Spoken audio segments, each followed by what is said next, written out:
Congo écoute. Congo écoute pour la restauration de l'Église du Congo en prônant le changement de mentalité au sein de l'Église. Suivez Congo écoute, présenté par le pasteur Marcelo Tounassi, tous les vendredis de 9h30 à 10h sur les antennes de la radio Parole Éternelle. Congo écoute pour le renouvellement même de l'intelligence telle que voulue par notre Seigneur Jésus-Christ. Congo écoute, votre émission. Bien-aimés frères et sœurs dans le Seigneur, Shalom. Vous êtes les bienvenus dans votre émission Congo écoute.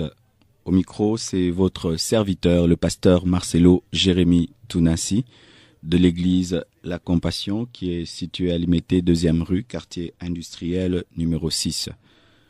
Aujourd'hui, nous allons parler du Saint-Esprit. Nous allons parler aujourd'hui du Saint-Esprit. Et là, je vous propose Jean 16, versets 5 à 15. Jean 16, versets 5 à 15. La Bible dit « Maintenant, je m'en vais vers celui qui m'a envoyé, et aucun de vous ne me demande où vas-tu. Mais parce que je vous ai dit ces choses, la tristesse a rempli votre cœur. Cependant, je vous dis la vérité. Il vous est avantageux que je m'en aille, car si je ne m'en vais pas, le consolateur ne viendra pas vers vous. Mais si je m'en vais, je vous l'enverrai. Et quand il sera venu, il convaincra le monde en ce qui concerne le péché, la justice et le jugement. En ce qui concerne le péché parce qu'ils ne croient pas en moi, la justice parce que je vais au Père et que vous ne me verrez plus. Le jugement parce que le prince de ce monde est jugé. J'ai encore beaucoup de choses à vous dire, mais vous ne pouvez les porter maintenant. Quand le consolateur sera venu, l'Esprit de vérité, il vous conduira dans toute la vérité, car il ne parlera pas de lui-même, mais il dira tout ce qu'il aura entendu, et il vous annoncera les choses à venir. Il me glorifiera, parce qu'il prendra de ce qui est à moi, et vous l'annoncera. Tout ce que le Père a est à moi, c'est pourquoi j'ai dit qu'il prend ce qui est à moi, et qu'il vous l'annoncera. Jésus-Christ a pris au sérieux la place du Saint-Esprit dans son ministère et dans la vie de ceux qui croient en lui. C'est pourquoi aujourd'hui, je suis venu vous parler du Saint-Esprit. L'époux de l'Église a été conçu par sa puissance, car Marie fut couverte de son ombre avant de concevoir. Jésus a exercé son ministère public par sa puissance, car la Bible nous dit que Jésus sortit du désert revêtu de sa puissance. Jésus a été ressuscité par sa puissance le 3e jour. Et avant de partir, selon que nous dit Jean 16, versets 5 à 15 que nous venons de lire, avant de partir, Jésus a parlé à ses disciples lui concernant en l'appelant un autre consolateur qui sera avec vous éternellement. Il a appelé un avantage. Et le jour de la Pentecôte, l'Église est née par son effusion. Et tous ceux qui se sont convertis par la prédication de Pierre ont été convaincus de péché, de justice et de jugement par lui. C'est par son action que les hommes naissent de nouveau pour entrer dans l'Église. C'est lui qui permet la croissance de l'Église dans tous les domaines, car la Bible dit que l'Église primitive croissait par son assistance. C'est lui qui conduit l'Église dans toute la vérité et vers la maturité en Christ, car Jésus-Christ a dit que lorsqu'il viendra, il vous conduira dans toute la vérité. C'est lui qui communique l'onction aux appelés et confirme leur ministère en faisant d'eux une flamme de feu. C'est par sa volonté souveraine que les dons spirituels sont répandus dans l'Église, la prophétie, la diversité de langues, l'interprétation de langues, la parole de connaissance, la parole de sagesse, le discernement des esprits, le don de guérison, le don de miracle et le don de foi. C'est lui qui rend l'Église efficace sur le terrain de l'évangélisation en nous communiquant la force d'être des martyrs. C'est lui qui conduit l'Église dans la chambre haute et dans la pluie de l'arrière-saison. C'est lui qui nous révèle le Père et le Fils. C'est lui qui glorifie Jésus dans l'Église. C'est lui qui nous console de l'absence physique de Jésus-Christ. Celui qui prépare l'Église à être enlevée en lui révélant la parole et en la purifiant de toute souillure, comme Égaï l'a fait pour Esther, afin qu'elle devienne la femme d'Assérus. C'est lui qui nous permet de recevoir le sceau de Dieu, afin de manifester le caractère de Christ dans toute sa pureté. C'est lui qui inspire nos sermons, nos cantiques, nos danses, nos services, nos prières, nos programmes et même notre adoration. Celui qui renouvelle nos forces dans la faiblesse et dans le découragement. C'est lui qui juge les faux prophètes et les faux frères, les faux serviteurs dans l'Église, à l'exemple d'Ananias et Saphira. C'est lui qui nous conduit vers notre bénédiction alors que nous traversons des temps d'épreuve, comme la colonne de nuée qui conduisit Israël dans le désert vers Canaan. C'est lui qui produit des miracles et des prodiges dans l'Église par sa manifestation et sa puissance. C'est lui qui empêche les portes du séjour de mort de prévaloir sur l'Église. C'est lui qui exerce nos bras au combat spirituel et nous aide à manier les armes spirituelles. C'est lui qui nous remplit d'amour, de joie, de paix, de douceur, de tempérance, de bonté, de foi, de bienveillance et de patience. C'est lui qui paralyse les démons et les agents du diable dans nos réunions. C'est lui qui nous ouvre les yeux et les oreilles spirituelles afin que nous voyions et entendions ce qui appartient au domaine des mystères. C'est lui qui remplit l'Église de sagesse, d'intelligence, de force, d'audace et de sainteté. C'est lui qui amène l'Église dans le réveil et la maintient dans ce réveil. L'Église doit avoir faim et soif de lui. L'Église doit l'aimer. L'Église doit l'écouter. L'Église doit le désirer. L'Église doit vivre en intimité, en communion avec lui. L'Église doit le considérer comme Dieu et se soumettre à sa volonté, à son action, car il est omnipotent, omniscient et omniprésent. L'Église doit vivre dans sa présence, dans sa plénitude et dans sa communion. Dans Genèse, il planait au-dessus des eaux. Dans Exode, il a communiqué la sagesse à Beth-Salel. Dans Nombre, il reposa sur les 70 anciens d'Israël comme un esprit de prophétie. Dans Juge, il a donné la victoire à Othniel, frère cadet de Caleb, afin qu'il libérât Israël du joug de la Mésopotamie. Dans Samuel, il s'écarta du roi Saoul à cause de sa désobéissance. Dans Chronique, il saisit Jacaziel afin de donner une prophétie d'encouragement à Josaphat, roi de Juda. Dans Job, il est appelé le créateur de l'homme. Dans Ésaïe, il est dit qu'il sera sur le Messie d'Israël. Dans Ézéchiel, il est celui qui donnait la force aux prophètes de se tenir debout après avoir été effrayés par les grandes visions qu'il recevait. Dans Joël, on nous dit de lui qu'il sera répandu sur toute chair, et à cause de lui, les fils et les filles prophétiseront, les jeunes gens auront des visions, et les vieillards des songes. Dans Zacharie, il est dit de lui, ce n'est ni par force, ni par puissance, mais c'est par lui. Dans Matthieu, il vint au baptême de Jésus et se posa sur lui en prenant la forme d'une colombe. Dans Marc, il poussa Jésus dans le désert afin qu'il soit tenté et non tué. Dans Luc, il alla avec Jésus-Christ en Galilée en le revêtant de sa puissance. Dans Jean, il est comparé à des fleuves d'eau vive qui coulent du sein du chrétien. Dans Actes, on pouvait le recevoir par imposition des mains des apôtres.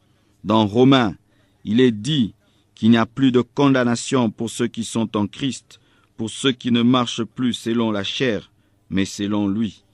Dans Corinthiens, il est révélé comme celui qui donne à l'un le don de guérison et à l'autre le don de miracle. Dans Galates, on nous révèle que les disciples avaient commencé par lui et ont fini par la chair. Dans Éphésiens, on nous demande d'être remplis par lui. Dans Philippiens, on nous dit que nous rendons notre culte à Dieu par lui. Dans Colossiens, il se révèle comme étant celui qui nous anime d'amour. Dans Thessaloniciens, on nous interdit de l'éteindre. Dans Timothée, on parle de lui comme étant celui qui justifie. Dans Hébreux, il est celui qui donne la puissance au sang de Jésus-Christ. Dans Jacques, on nous dit que Dieu l'aime jusqu'à la jalousie en nous. Dans Pierre, il procure la gloire. Dans l'épître de Jean, il est vérité. Dans Apocalypse, il est celui qui parle aux 7 églises d'Asie mineure et qui dit avec l'épouse à Jésus, « Viens ». Lui, c'est le Saint-Esprit. Lui, c'est la 3e personne de la divinité. Lui, c'est l'Esprit supérieur. C'est le pneuma agion. Je l'appelle mon ami, mon conseiller, mon aide, mon guide, mon enseignant, le Paraclétos, l'Esprit du Très-Haut. En lingala, on l'appelle Molimo Santu. En Kikongo, on l'appelle Mpeve Alongo. En Swahili, on l'appelle Roho Mtakatifu. En anglais, on l'appelle The Holy Spirit. En français, on l'appelle le Saint-Esprit.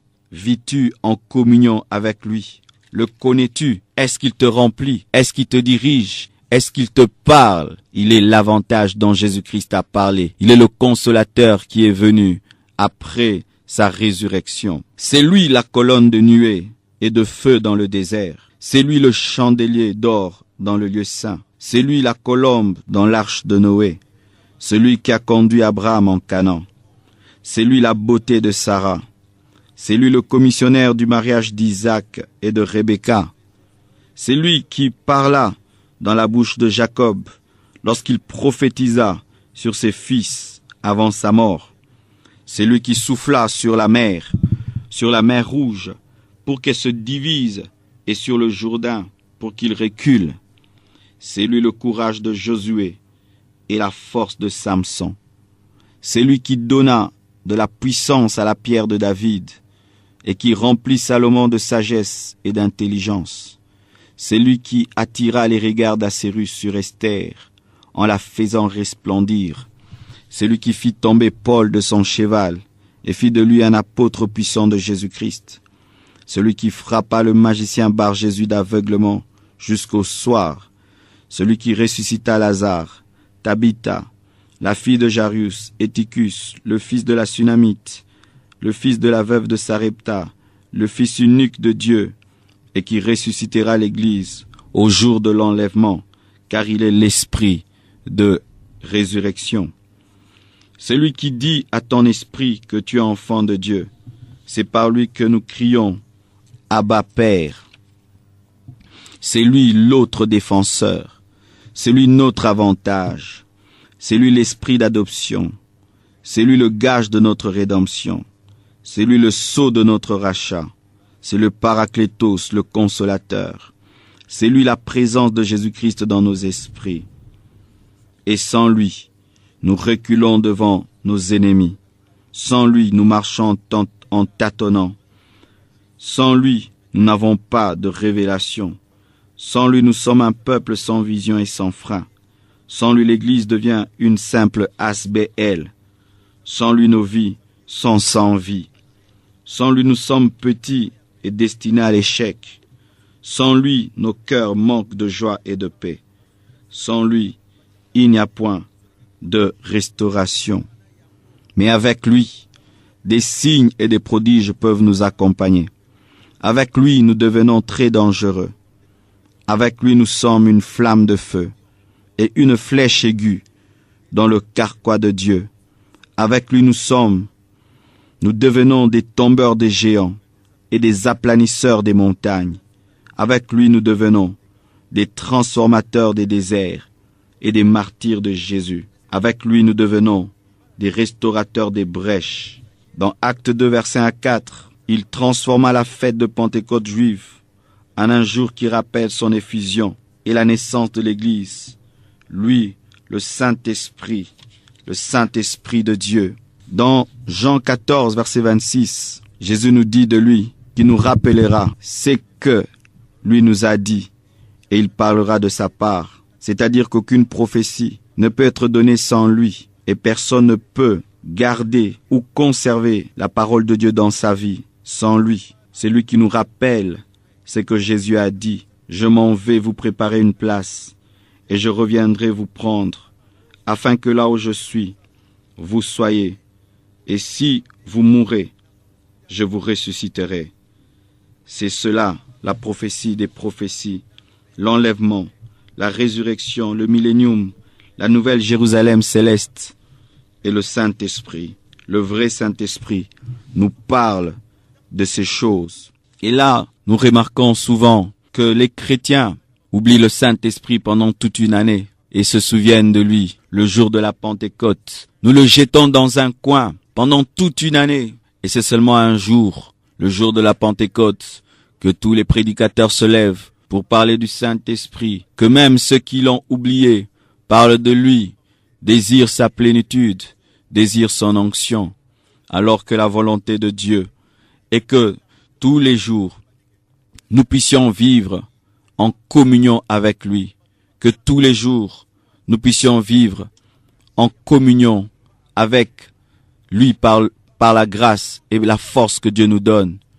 La volonté de Dieu n'est pas que nous puissions célébrer le Saint-Esprit une fois l'an, mais la volonté de Dieu est que tous les jours de notre vie, nous puissions vivre dans sa communion, car il est celui qui nous révèle le Père, le Fils, il est celui qui nous révèle la parole, il est celui qui nous garde en Christ, il est celui qui nous enseigne, il est celui qui nous façonne, il est celui qui doit diriger l'Église, il est celui qui doit diriger nos vies.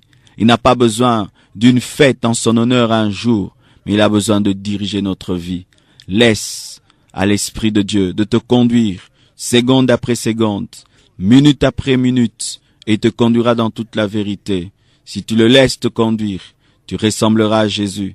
Si tu le laisses te conduire, il te oindra, il te communiquera les dons. Si tu le laisses te conduire, il te communiquera la nature de Dieu, et tu finiras au ciel. Car l'Esprit de Dieu ne nous conduit que dans la vérité, ne nous conduit que vers la chambre haute, ne nous conduit que vers l'éternité en Christ. Et l'une des choses les plus merveilleuses que le Saint-Esprit fait dans la vie du chrétien et dans la vie de l'Église, c'est qu'il fait de nous des vrais adorateurs. Sans lui, Jésus-Christ sera un vide dans ta vie. Sans lui, tu ne comprendras rien sur Christ. Mais avec lui, tu adoreras Dieu en esprit et en vérité. Tu connaîtras qui est Christ pour toi. L'Esprit de Dieu vient dans nos vies afin de glorifier Jésus, afin de l'élever, afin de dire ce que la Bible dit à son sujet. La Bible nous dit à son sujet que Jésus est le roi d'Israël, qu'il est le roi de la justice, qu'il est le roi des âges, qu'il est le roi du ciel, il est le roi de gloire, il est le roi des rois. Mon roi est souverain. Aucun instrument de mesure ne peut définir son amour sans limite. Il est le roi du ciel, il est le roi de gloire, il est le roi des rois. C'est mon roi. Mon roi est fort et endurant. Il est totalement sincère. Il est éternellement ferme. Il est immortellement gracieux. Il est impérialement puissant. Il est impartialement miséricordieux. Il est le plus grand phénomène qui n'est jamais pointé à l'horizon du monde et de l'humanité. Il est Dieu le Fils. Il est le souverain. Il est le sauveur des pécheurs. Il est la pièce centrale de la civilisation. Il est sans pareil et il est sans précédent. Il est l'idée la plus élevée en littérature. Il est la plus grande personnalité de la philosophie. Il est la doctrine fondamentale de la vraie théologie. Il est la seule personne qualifiée pour être un sauveur tout suffisant. Il pourvoit la force pour les faibles. Il est disponible pour ceux qui sont tentés et éprouvés. Il compatit et il sauve. Il fortifie, soutient, il garde et guide. Il guérit les malades, il purifie les lépreux. Il pardonne les pécheurs, il décharge les endettés. Il délivre les captifs, il défend les faibles. Il bénit les jeunes, il libère les malheureux. Il a un regard pour les personnes âgées. Il récompense le diligent, il embellit les simples. Il est la clé de la connaissance, il est la source de la sagesse, il est la porte de la délivrance, il est le boulevard de la justice, il est l'autoroute de la sainteté, il est la porte de la gloire, il est le porte-parole de la divinité.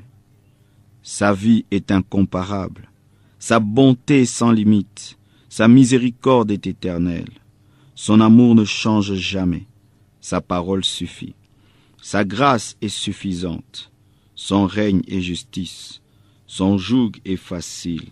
Il y a tellement de choses à dire sur lui, tu ne peux le chasser de ta pensée, tu ne peux l'enlever de ta vie, et tu ne peux vivre sans lui. Les pharisiens ne pouvaient tenir devant lui, et ils ont fini par comprendre qu'ils ne pouvaient l'arrêter. Pilate ne pouvait pas trouver de faute en lui. Hérode ne pouvait pas le tuer. La mort ne pouvait pas le maîtriser. Et la tombe ne pouvait pas lui résister. Ça, c'est mon roi. Il est le vainqueur des vainqueurs, le fort des forts. Le fer est fort, mais le feu le fond. Le feu est fort, mais l'eau l'éteint. L'eau est forte, mais le soleil l'évapore. Le soleil est fort, mais les nuages le cachent. Les nuages sont fortes, mais le vent les dissipe. Le vent est fort, mais les montagnes lui résistent. Les montagnes sont fortes, mais l'homme les aplanit. L'homme est fort, mais la mort le tue. La mort est forte, mais Jésus-Christ l'a vaincu, car le troisième jour, il est sorti vivant du tombeau. Il est sorti vivant du tombeau, et il se tient à la droite de Dieu le Père, et il intercède pour nous. À la croix, il s'est écrié, tout est accompli. Il s'appelle l'Alpha et l'Oméga. Il s'appelle le premier et le dernier. Il s'appelle le chemin, la vérité et la vie. Il s'appelle le pain de vie. Il s'appelle l'ancien des jours. Ça, c'est mon roi. Il s'appelle la rose de Saron. Il s'appelle le soleil de la justice, la lumière du monde, l'agneau de Dieu, Emmanuel, le rocher des âges, la résurrection et la vie, le lion de la tribu de Juda, la porte des brebis, le bon berger, le Fils de l'homme, Jésus-Christ de Nazareth. Son nom est élevé au-dessus de tout nom, et devant son nom tout genou fléchit. Et toute langue confesse qu'il est Seigneur à la gloire de Dieu le Père. Il habite une lumière inaccessible que personne n'a vue et ne peut voir. Il est sacrificateur selon l'ordre de Melchisédek. Il est apôtre, docteur, prophète, pasteur et évangéliste, car il a l'esprit sans mesure. Il est père pour moi. Il est grand frère pour moi. Il est un ami. Il est un époux. Il est la tête de l'Église. Il est le sacrifice par excellence.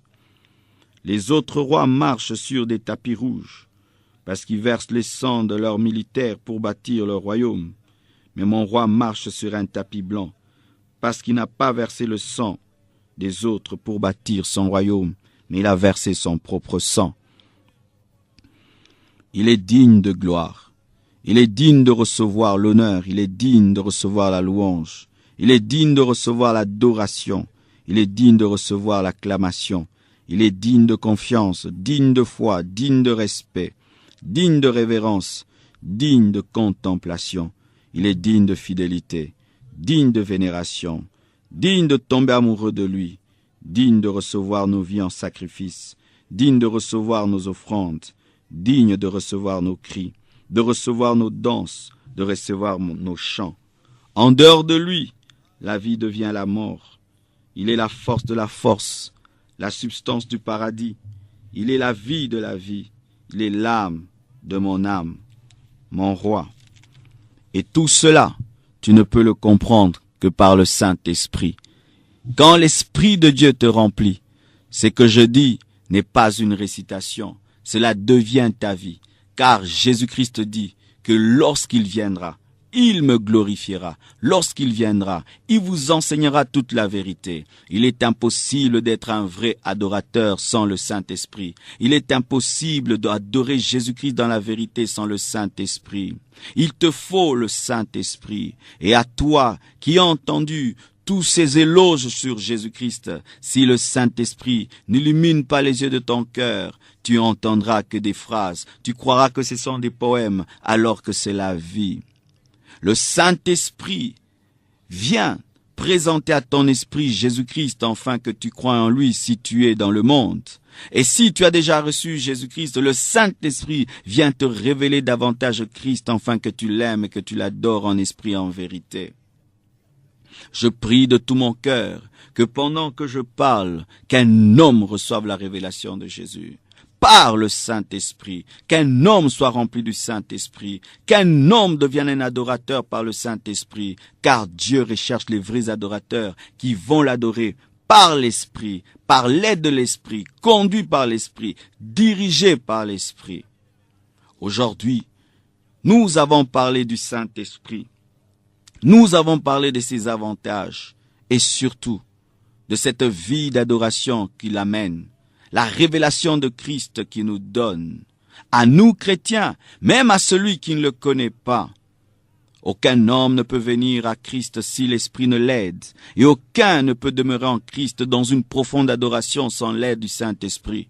Et j'aimerais dire aux églises, cessons de donner au Saint-Esprit qu'un jour par an, que tous nos cultes soient conduits par l'Esprit, que tous nos services soient conduits par l'Esprit, que les cultes de la semaine soient conduits par l'Esprit, que les retraites soient conduites par l'Esprit, les conventions, que tout soit conduit par l'Esprit. J'aimerais dire aux enfants de Dieu, ne vous souvenez pas que le Saint-Esprit existe quand vous allez à l'église, mais tous les jours du matin jusqu'au soir, communiez avec l'Esprit et vous deviendrez des vrais adorateurs qui adorent en esprit et en vérité. Et j'aimerais aussi dire à celui-là qui est loin de Dieu, qui désire aimer Jésus-Christ par lui-même, cela est impossible si le Saint-Esprit de Dieu ne t'aide pas. Tout ce que je viens de dire sur Jésus ne devient vérité dans ta vie que si le Saint-Esprit de Dieu t'aide. Sans le Saint-Esprit, la vie chrétienne devient une religion morte, comme toutes les autres. C'est lui qui vivifie notre christianisme,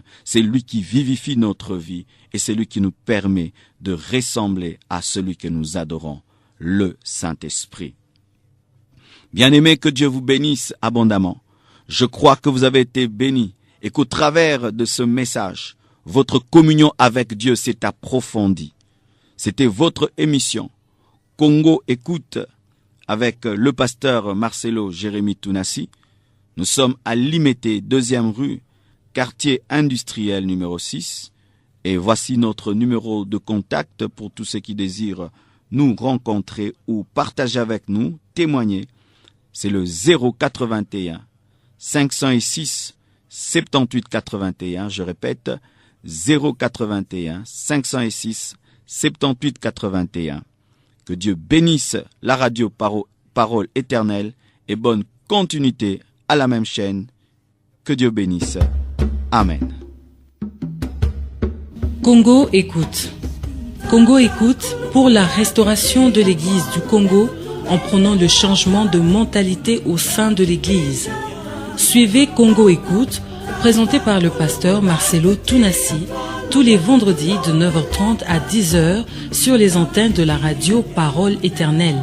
Congo Écoute pour le renouvellement même de l'intelligence tel que voulu par notre Seigneur Jésus-Christ. Congo Écoute, votre émission.